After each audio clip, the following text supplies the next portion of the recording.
안녕하세요. 그럼 이 일주일 거, 이번 거 딱 그 리뷰를 해보면서 드는 생각은 고용 플러스 고용 성장 너무 좋았고, 실업률 상승을 거기서 해버리고, 임금 상승은 없고, 이거 완전 골디럭스, 고용만으로 보면 완전 골디락스인 상황으로 이제 지표가 발표가 된 게 가장 핵심이죠. 그리고 이제 제목들은 이런 게 떴어요. 뉴욕 증시 불확실성 완전 제거, 부채 한도, 금리 등 해소에 일제히 상승. 그러니까 불확실성이 진짜로 완전히 제거되었다고 생각이 드시나요? 한번 이제 체크를 해보려고 그래요. 그래서 뉴스 몇 개만 좀 가져와 봤어요. 웰스파고 CEO가 상업용 부동산 대출에는 의심 없이 손실이 발생할 것이지만 적극적으로 관리하고 있으며 대출 전체 포트폴리오에서 비중이 집중되지는 않고 있대요. 근데 저신용자 신용이 나빠지고 있다는 얘기는 뭐냐면 저신용자들이 지금 디폴트가 조금씩 나고 있다. 빚을 못 갚는 사람들이 생기고 있다. 그리고 대출 성장은 크지 않다. 근데 코멘트가 하반기 침체 대비해서 리저브를 쌓고 있다라는 이 표현이 저는 되게 눈에 오히려 들어왔어요. 왜냐하면 기본적으로 상업용 부동산, 저신용자 이런 거에 대해서 자기네들이 모니터링을 하고 있고 그 다음에 그걸 대비해서 P&L이 망가지지 않게 리저브를 쌓고 있다라는 거잖아요. 그래서 지금 이런 부분들을 보면 어쨌든 보통은 일반적으로 우리가 알고 있는 문제들이 발생을 해가지고 굉장히 뭐 이렇게 이벤트가 되는 경우들은 크게 없었어요, 경험상. 예, 그래서 이렇게 다 알고 있고 이렇다면 이게 진짜로 마이너스 뉴스일까? 라는 이제 물음표가 들긴 들더라고요. 그리고 BTMX 같은 경우도 이제 상승을 하고 있고. 그 다음에 이런 뉴스도 있었어요. 피치가 미국 신용등급 강등을 경고했어요. 거버넌스 신뢰를 떨어뜨린다고. 맨날 정치적 교착 상태를 반복적으로 발생시키고 있어서 관찰 대상을 뭐 등급 하향은 아니지만 부정적 관찰 대상을 유지 그냥 하겠다라고 해버렸어요. 그러니까 합의는 했지만, 그러니까 원상복귀는 안 시켰다는 거죠. 일단은 뭐 그 강등까지는 아니지만, 그러니까 강등은 못 시킬 것 같죠. 근데 이런 걸로 계속 이제 약간은 이제 좀 바람을 잡고 있다라는 느낌이고요. 그 다음에 골드만삭스 3,200명 감원했는데 이번에 또 250명 추가 해고하고 모간 스탠리는 12월에 한 1,600명에서 1,800명 해고한 다음에 지금 이제 3,000명 정도 추가 감원을 예상하고 있다. 이런 뉴스가 지금 뜨고 있어요. 여기 지금 보시면 피치에서 신용등급 강등했던 거, 그 다음에 이 부분도 이제 뉴욕 월스트리트저널이나 이런 데서 나온 것들을 이제 아시아경제에서 가져온 건데, 이런 이제 해고들이 계속 나오고 있는데, 이런 부분들을 이제 딱 들었을 때 이번에 고용 발표가 됐잖아요. 그러면 이거를 어떻게 해석을 해야 될 거냐라는 부분들이 걸리죠. 근데 지금 실제로 여기 3,000명, 1,800명이라는 그 숫자 자체가 여기에서 3,000명이면 에버리지 평균 임금이 아마도 한 30만 불에서 50만 불은 될 거예요. 예, 그러면 대체적으로 계산 한번 해보시면은 5, 35 거의 뭐 조 단위 3,000명 감원하면 거의 진짜로 한 조 단위의 그 비용 절감이거든요. 그러니까 결국 미국은 자기네들이 수익이 안 날 것 같으면 이런 250명이라는 숫자가 굉장히 큰 것처럼 보이지만, 그러니까 작은 것처럼 보이지만 금액으로는 웬만큼 돼요. 그리고 3,000명씩 감원한 게 아니니까 손익을 맞추려고 인원수를 줄이는 거예요. 연말 손익 맞추려고. 뭐 한 100만 불씩 받는 사람까지는 뭐 에버리지로 한 50만 불만 쳐도 거의 뭐 5, 20에 5, 25 하면은 뭐 거의 뭐 한 5천억 정도 되는 거잖아요. 그러니까 기본적으로는 뭐 만만한 금액은 아니죠. 그 정도 손익이 모자라면은 기본적으로 이제 뭐 이렇게 사람을 해고해서 손익을 맞추고 있는 이런 모습이죠. 그러면 기업 실적들은 오히려 나쁘지 않을 수가 있어요. 오히려 연말에 가서 자기네가 예상해 놓은 가이던스 맞추려고 이런 짓들을 계속 하고 있는 거거든요. 지금 수익이 안 나면. 그래서 지금 미국 기업들은 역시 저렇게 해서 손익 관리를 되게 잘하고 있구나. 잘하려고 노력을 하는구나. 사람을 막 해고하면서. 해고 당하는 사람한테는 너무 힘들지만 어쨌든 그리고 이런 것 때문에 오히려 여기서 해고 당한 사람들은 임금이 높았던 사람들이고 이 사람들이 해고가 돼서 쉬는 공간이 되다 보니까 임금 상승률이 떨어지는 거 아닌가 뭐 이런 생각도 조금 들고, 그 다음에 IT 업체들도 해고 많이 했는데 연봉 깎아서 다음에 밑에 있는 약간 다음 레이어에 있는 회사들로 이전하면은 임금들이 내려갈 수 있는 거 아닌가. 물론 뭐 지금 고용 발표되면서는 가게에서 카운트한 거랑 기업에서 카운트한 거랑 다르다 뭐 이런 여러 가지 얘기들이 있지만 그런 것들을 다 섞어서 보면은 근원적인 부분들은 그런 부분들이 섞여 있는 것 같아요.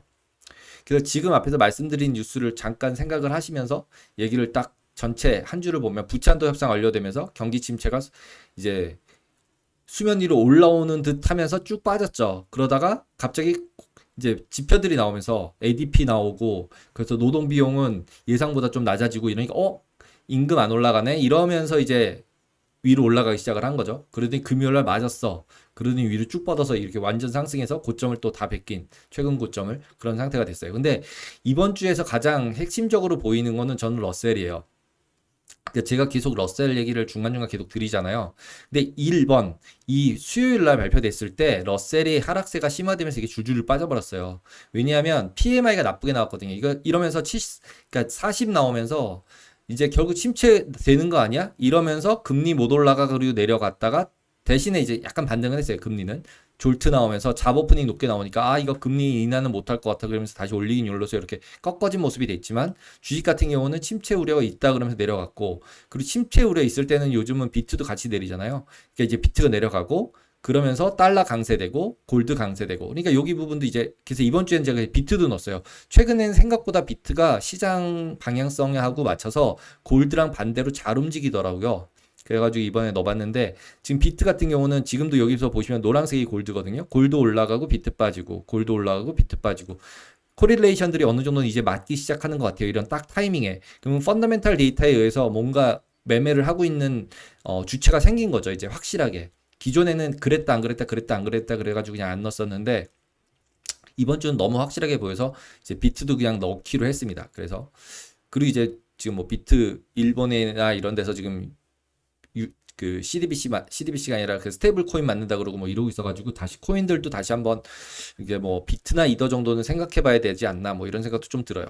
그리고 이제 빅스랑 이제 원데이 빅스 보시면은 빅스는 줄줄줄 빠졌죠 이제. 그리고 원데이 빅스 같은 경우는 부채 한도 끝나기 전에 이제 협의 끝나기 전에 위에 있었는데 내려와서 이제 위로 아예 못 올라가죠. 하루짜리 빅스는 11%로 11.66으로 지금 마감을 했는데 올라갔다 내려가고 올라갔다 내려가고 결국은 장 시작할 때 쭉 올라가면서 하루 넘기는 걸로 오버나잇을 하고 오버나잇 끝나고 난 다음서부터 하루 종일 줄줄줄줄 내려가는 이런 모습들을 계속 보이고 있는 거죠. 그러니까 한번 뻥 터지는 일이 없는 거죠 지금. 그리고 결국 이 5월 말에 여기 조그맣게 보이는데요. 여기가 지금 그 볼륨이에요. 볼륨이 완전 점프했는데 결국 5월 말, 월말 리발란싱 볼륨은 항상 역시 많구나. 종가 근처에 있어서 이렇게 보실 수 있어요. 그리고 이제 금요일 날은 친구 교육 뭐 다 아시다시피 거기 너무 잘 나왔죠. 33만 9천 나왔고 예상 19만인데 거기다가 실업률은 3.4에서 3.7로 급등을 했는데 이건 자영업자 실직이라고 얘기를 하더라고요. 카운트하는 거에 따라서는. 그래서 뭐 여러 가지 뭐 이유들은 다 있겠지만 그 피겨로만 판단을 해보는 게 일단은 좋을 것 같아요. 그리고 임금 상승률 둔화라는 게 제일 컸던 것 같고요. 그 바람에 이제 어느 정도는 이제 임금 상승률이 둔화되니까 결국은 원래는 인플레이션이 우려가 없는 거잖아요. 그러면은 금리 인하할 수 있어야 되는데 이럼에도 불구하고 금리는 또 상승을 해버리죠. 왜? 고용이 더 증가한 것 때문에 더 붙여서. 그래서 되게 헷갈리는 지표로 발표가 됐다라고 보시면 될 것 같아요. 근데 어쨌든 침체가 아니라는 쪽에 더 포커스를 맞추고 있는 지수의 움직임과 금리의 움직임이라고 보시면 될 것 같습니다. 그래서 고용 골디락스라고 표현을 했더라고요. 뉴스들이. 고용은 성장되고 실업률도 상승하고 그러면서 고용 비용은 안정되고 진짜 연준이 제일 좋아하는 그런 모습이라고 보시면 될 것 같아요. 그리고 지금 이제 러셀과 다우존스가 더 아웃퍼폼 했죠.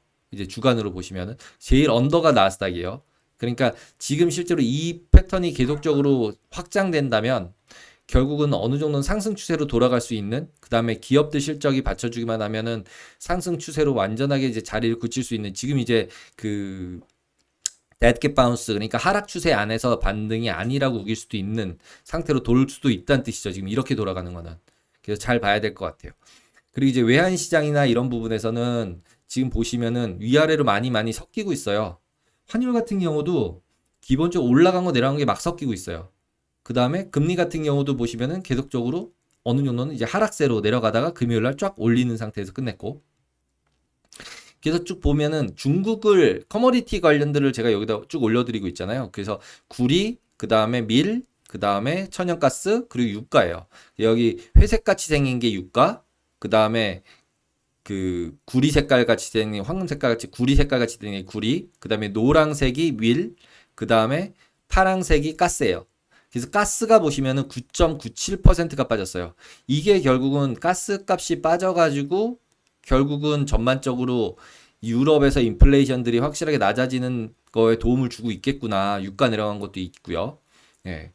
이렇게 막 10%씩 빠졌고 너무 많이 빠졌으니까 그게 추가로도 못 올라가고 있잖아요, 지금. 그래서 지금 이런 부분들이 더 이제 진짜로 이게 뭐 여름 되면서 가스를 안 써서 싸지는 건지 수급에서 문제인지. 근데 유가 같은 경우도 계속적으로 안 좋은 이유 중에 계속 재고 늘어나고 있으니까 감산한다 그러고 지금 그 마이클 님이 이제 올려준 오펙은 디스커싱 하고 있다고 적어주셨네요. 컷하는 건가요? 네. 인지 한번 좀 이따가 찾아보도록 하겠습니다. 그래서 결국은 이제 70불 지키려고 계속적으로 이제 뭐 70불 깨질까봐 지금 이제 감산한다고 미리 이제 얹어 놓는 거잖아요. 이렇게 보시면 될 것 같아요. 그래서 이게 계속 하락하는 부분들은 여기서 딱 이제 시장에서 어떻게 판단하고 있는지 보시면은 중국에서 PMI 발표됐는데 예상보다 낮게 발표됐어요. 낮게 발표가 되니까 결국은 상품 가격들이 쭉 내려가죠. 여기 이렇게 쭉 내려가다가 그러면서 당연히 상품 가격과 가장 민감한 호주 달러 내려가고 있죠. 그렇게 됐다는 얘기는 여기는 금리도 내려가고 있죠. 침체를 반영을 한 거죠. 네. 그런 와중에서 여기 두 번째 목요일 날은 오히려 차이신 PMI 잘 나왔어요. 그러면서 커머디티들 가격들 반등 돌고 거기다가 지금 라가르드 총재 와서 물가 2% 확신 있을 때까지 금리 인상 7월, 6월, 7월 두 번 더 하겠다 이런 기조연설하고 이러면서 이제 커런시들 다 유로 강세고 나머지 커런시들 다 강세됐죠. 달러들 다 마찬가지. 달러가 약세가 된 거죠. 그러면서 이제 금리는 또 빠지고 이런 모습을 보였어요. 그리고 금요일에 이제 고용지표 나오면서 위아래로 난리를 쳤지만 결론적으로 보시면은 금리는 상승하고 달러는 강세가 된 거죠. 나머지 통화들이 다 약세가 됐어요. 그리고 단기 쪽도 여기다 이번엔 붙였는데 3개월하고 6개월하고 두 개를 다 붙였어요. 그러니까 3개월이 지금 빨간색인데요. 5.38%, 그 다음에 그 6개월짜리가 5.49%예요. 둘 다 상승했고 오히려 10년짜리랑 2년짜리는 오히려 하락했어요. 전주 대비로. 그러니까 단기는 계속 올라오고 장기는 오히려 빠졌다라고 보시면 될 것 같아요. 그러면서 장단기 금리차는 이제는 80bp까지 또 늘어났어요. 그래서 이런 상태가 계속 되면은 은행들이 실적들이 진짜 별로 안 좋을 것 같은데 특히 지방은행 대출만 하는 은행들은 IB 말고 그런 은행들은 안 좋을 것 같은데 그러면 어떤 식의 반응이 일어날지는 이제 물음표가 조금은 던져져요. 그래서 이 금리 부분들은 한 번 정도는 고려를 해야 될 것 같다. 그리고 그 MMF나 RRP 리버스 레포죠. 그래서 영레포 그쪽에서의 계정에서 실제로 이걸 사주어서 금리가 안 올라가게끔 해줄 거라고 약간은 생각을 했었는데 혹시나 했는데 역시나 거기서 나오고 있지 않은 거죠. 금리가 결국 수급 때문에 꼬이고 있는 거죠. 예, 그렇게 보시면 될 것 같아요. 그래서 지금 현재 커머디티 외환 금리 시장에서는 우리나라 계속적으로 TMF나 금리 하락 쪽에 베팅을 하고 있지만 금리가 쉽게 밑으로 쭉쭉쭉 빠져줄 가능성은 점점점 뒤로 밀리고 있어요. 예, 그러니까 결국 그 얘기는 침체도 뒤로 온다고 하더라도 침체도 뒤로 밀리고 있다라고 봐야 되겠죠. 이 현상 자체로만 보면.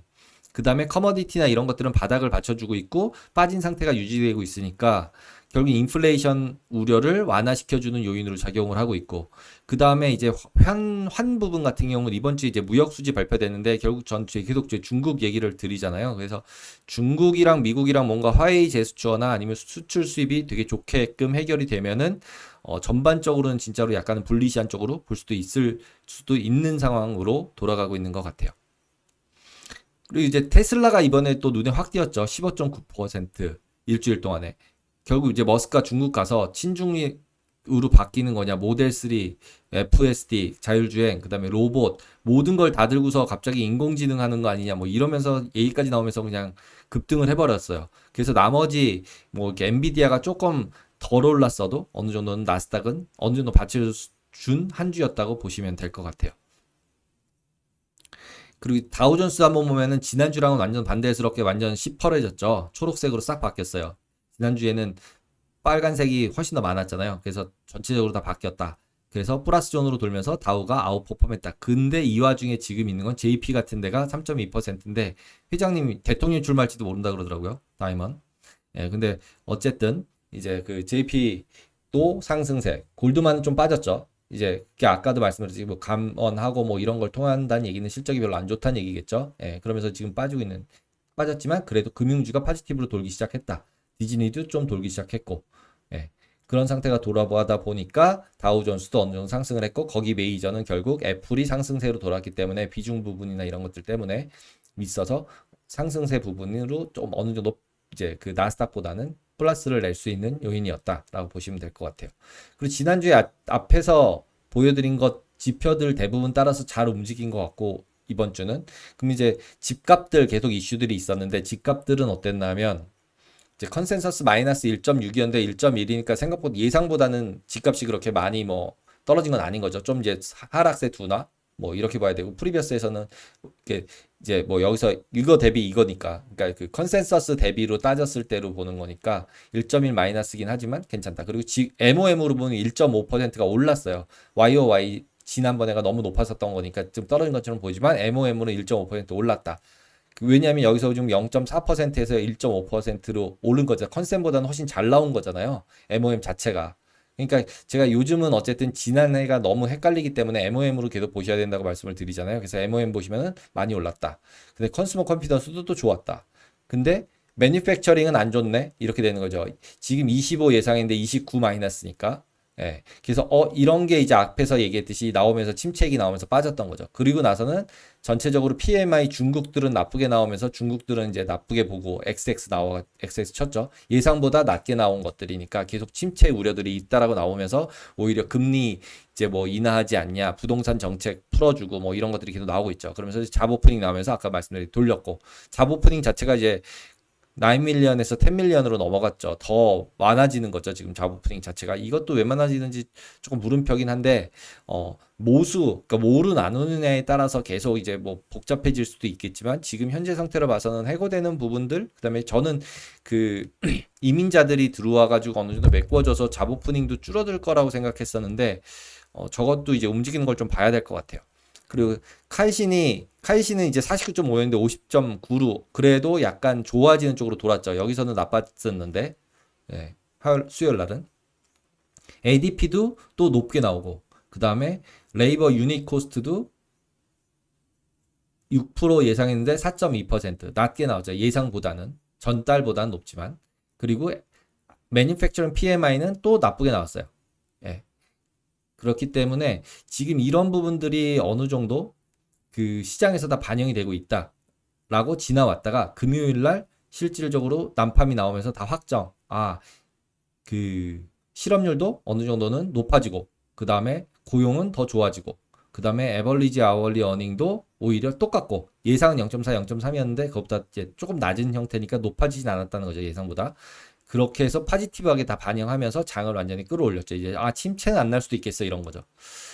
그게 이제 한 주였다고 보시면 될 것 같고, 이제 다음 주에는 특별하게 이제 실적들은 많이 안 나오고요. 볼 게 별로 없어요. PMI, 서비스 PMI 정도? 그 다음에 중국 인플레이션. 이번 주는 중국 인플레이션이랑 그 다음에 무역 수지가 제일 이제 중요하게 봐야 되지 않을까 싶어요. 요즘 환율 가지고서 이제 계속 포커스를 하고 있으니까 달러가 약세가 돼야 강세가 될 가능성이 굉장히 많아요. 그래서 달러 약세 쪽으로 돌아주면 좋겠는데 달러 약세 안 갈 거라고 얘기하는 분들도 너무 많고, 결국은 이제 돈이 왔다 갔다 하는 거니까 무역 수지 쪽에서 어느 정도는 봐줘야 될 것 같아요. 이제 그래서 미국 무역 수지, 중국 무역 수지 두 개가 다 나와요. 똑같은 날. 그래서 이 날 수요일 날 한번 지켜봐야 될 것 같습니다. 그리고 이제 인플레이션, 중국에서 인플레이션 부분들이 이렇게 계속 내려가고 있어요. 이대로 가면은 마이너스도 보일 수도 있겠죠. 오픈했는데, 예, 코로나 오픈했는데 이거 뭐 이렇게 내려가서 마이너스 나오면은 중국은 이제 금리 인하할 충분한 명분이 되니까 금리 인하하고, 이 얘기는 유동성 푼다는 얘기니까 이런 얘기들이 나오면서 금요일날 HSCI 부동산 정책 뭐 풀어준다 그러고 그러면서 시장을 이제 급등을 시켰죠, HSCI를. 그래서 그 부분이 어느 정도는 뭐 시장에서 틀린 로직은 아닌 것 같아요. BOA에서 중국 주식 사라고 이제 AI 팔고 뭐 이렇게 리포트가 나왔다는데, 뭐 틀린 이야기는 아니지만 기본적으로는 전체 그림에서 중국을 어떻게 인공지능 시대로 넘어가는 과정에서 어떻게 미국이 핸들링 하느냐에 따라서 달라지는 거여서 한번 봐야 될 것 같습니다. 네, 그러면 잠깐 댓글을 보고 갈게요.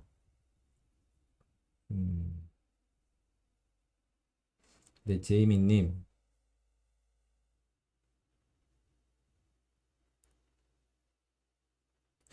기관에서 데이 트레이딩 같은 건 거의 하지 않고요. 그 다음에 지금 뭐 특별하게 하는지 모르겠어요. 제 경험상으로는 데이 트레이딩은 예전에는 국내 증권사의 프랍 트레이딩 데스크에서 했었어요. 기계로 이제 그 시스템 트레이딩 하는 형태로, 그 다음에 틱치기 하는 형태로 했었는데, 이제는 그렇게 하는 팀들이 거의 다 없어지고 차익 거래하는 팀들만 많이 남아있고 하이 프리퀀시 하는 팀들이 좀 남아있어요. 그런 데들은 거의 마켓 리퀴디티 공급하면서 비도퍼 따먹는 그런 기계 만들어서 운영하는 쪽, 그 다음에 이제 LP 쪽에서는 자기가 이제 시장 조성하면서 이제 거래소한테 LP 자격을 받아서 수익을 내는 쪽, 이렇게 두 가지라고 보시면 될 것 같아요. 그리고 포지션 오버해서 끌고 가는 포지션들은 거의 하지 않습니다. 예. 그리고 거의 한다면 주식을 풀업을 하는 경우들은 없잖아 있으니까 조금씩이라도, 그럼 주식을 사면은 뭐 선물을 파는 정도, 해지하는 정도라고 생각을 하시면 될 것 같아요. 뭐 특별하게 새로 바뀐 뭐가 있을지는 모르겠지만 지금은 대체적으로 다 인공지능 관련돼서 무슨 시스템 트레이딩 하려고 개발을 하고 있거나 이런 쪽이라고 보시면 될 것 같습니다. 피터님, 금리 오르고 지수 오르고 월요일 한 놈 잘못을 회개하는 타임 오지 않을까요? 근데 요즘은 저는 예전에 아마, 그러니까 처음에 들으셨던 분들 알겠지만 저는 금리가 빠지면 주가도 빠질 거라고 말씀드렸잖아요. 금리가 빠진다는 얘기는 침체가 온다는 얘기고, 그러면 침체가 세게 온다는 얘기니까 금리가 많이 빠지면 그러면 주가 못 오른다. 오히려 금리 살살살 오르거나 안 오르는 게 제일 좋은 것 같다. 안 내리는 게 제일 좋을 것 같다. 라고 말씀을 드린 적이 있었거든요. 근데 지금이 딱 그런 모양이어가지고 제가 그냥 테이블 생각해서 약간 숏을 들고는 있지만 그쪽이 자꾸 이제 생각이 나서 지금은 어느 정도는 중립 내지는 주식 비중 어느 정도는 있어야 되는 상황인 것 같습니다. 하루하루 움직일 때는 둘이 반대로 갈 수 있는데 장기적으로 볼 때는 지금 현재 포커스는 아직도 전 침체라고 보입니다. 그래서 침체가 와서 금리가 빠진다고 하는 거는 기업들의 실적이나 이런 부분이 시리어스하게 문제가 된다는 얘기이기 때문에 그냥 지금 수준에서 스테이 롱거가 저는 주식시장에는 오히려 더 좋은 영향을 미친다라고 계속 말씀을 드리고 있습니다. 네, 위클리 만기 미결 부분 4047 부분에서 지수 급등했는데 실제로 그런 지수 만기일 날 근처에서 움직이면은 미결제 약정 때문에 임팩트가 있을 수는 있어요. 네. 근데 이제 저도 이제 그 부분은 모니터링을 직접 그 리얼타임으로 보질 않아가지고, 보통은 기관들이, 그러니까 개인 투자가가 있고 그다음에 마켓 메이킹 하는 데가 있는데, 저렇게 급등할 때는 일반적으로 개인들이 매수하고 마켓 메이커가 매도했을 때가 급등할 가능성이 높다고 보시면 됩니다. 왜냐하면 기관들은 델타 헤지를 하고요. 그 다음에 개인들은 델타 헤지가 아니라 디렉셔널 베팅을 한 거기 때문에 실질적으로 그 레벨에 가서 급등을 하게 되면은 그거를 반대로 해지하려는 세력이 무조건 들어올 수밖에 없는 상태가 되거든요. 그렇게 보시면 될 것 같습니다. 그래서 미결제 같은 경우 CME 사이트에서 라이브를 주는지는 잘 모르겠는데, 미결제 약정들 부분에서 굉장히 미결제 약정의 큰 부분들은 리얼타임으로 보면서 데이 트레이딩 하려면 봐야 된다고 생각을 합니다. 특히 선물. 지민님, 중국이 5월에 지표가 안 좋으면서 빠지다가 금요일 부양책. 네, 맞습니다. 네. 어, 지금 현재 상태에서는 롱숏으로 간다고 치면 일본이랑 중국 바이하고 미국 셀하는 게 맞을 수도 있는 것 같습니다. 저는 지금 현재 생각으로는. 그리고 뭐 나스닥 팔고, 처음에 저는 생각했던 건 나스닥 팔고 다우 살거나 나스닥 팔고 러셀 사는 거를 해야 되나 말아야 되나 고민을 좀 했거든요. 예. 저는 기본적으로 이게 완전하게 디렉션으로 하는 거는 잘 선호하질 않아서. 예. 그리고 다우존스 비중 아니고, 네, 맞습니다. 제가 아까 말씀을 잘못 드렸죠. 가격 가중 평균이에요. 근데 결국은 그 안에 가격 가중 평균으로 들어가고 있으니까 이제 애플 가격이 으로 맞춰서 나오는 거여서 어쨌든 종목당으로 따지면은 그러니까 시가 비중하고는 차이가 있죠. 가격 비중이니까. 예.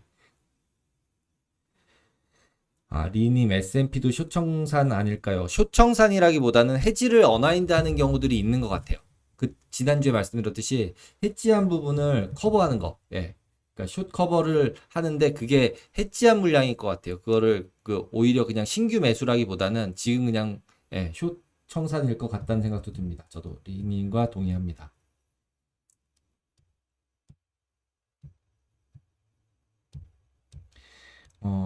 네, 그러니까 썸머 랠리도 스킵하면서 썸머 랠리가 가능할 가능성이 점점 높아지고 있는 상황이긴 맞다고 생각이 들어요. 그 상황으로 지금 몰려가고 있다라고 보이고요. 그러면은 그러니까 주도주 같은 경우는 저는 어쨌든 지금 현재 상태로는 저는 약간은 뭐 그러니까 지수만 저는 이제 주로 보니까 종목은 잘 몰라서 어 지금으로 보면은 결국 AI가 갈까 아니면은 AI 반도체가 계속 더 갈까 아니면 나머지 애들이 더 갈까 두 개 중에 고른다라고 따지면은 지금 현재가 시장이 좋아지려면 나머지 애들이 더 가야 될 것 같습니다.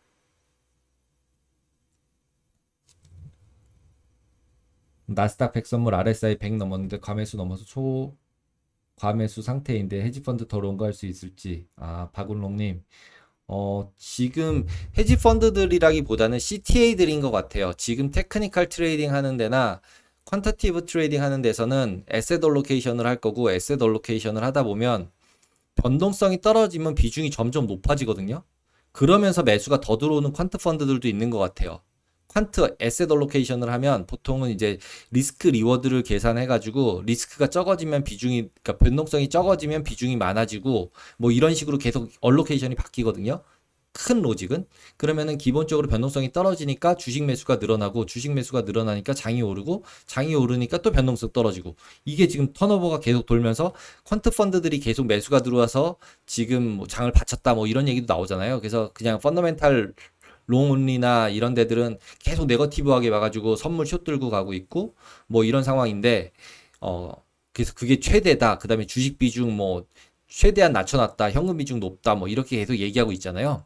그건 이제 롱온리 주식형 펀드 매니저들 얘기고 근데 반대편에서 그럼 누가 올린 거야 라고 봤더니 퀀터티브 하는 펀드들이 올렸다라는 건데 퀀터티브 펀드 중에 이제 사이즈가 큰 데들은 일반적으로는 이제 에셋 얼로케이션이니까 특히 ETF들 그러면은 ETF들 가지고 에셋 얼로케이션 하다 보면은 웨이트 비중 정할 때 결국 변동성이 떨어지면은 비중이 점점 높아지는 게끔 로직이 쌓이는 경우가 되게 많아요. 그 다음에 장 상승하면은 애드 되는 로직도 많고.